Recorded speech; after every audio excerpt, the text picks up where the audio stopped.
गदाधरं पाण्डुरङ्गं शूलहस्तं कृपानिधिं सर्वरोगहरं देवं दत्तात्रेयमहं भजे। जगदुत्पत्तिकर्त्रे च स्थितिसंहारहेतवे भवपाशविमुक्ताय दत्तात्रेय नमोऽस्तु ते।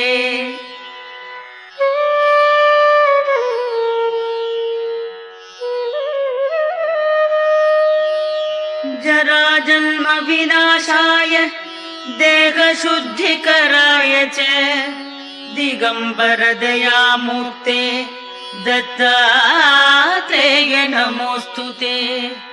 कर्पूरकान्तिदेहाय ब्रह्ममूर्तिधराय च वेदशास्त्रपरिज्ञाय दत्ता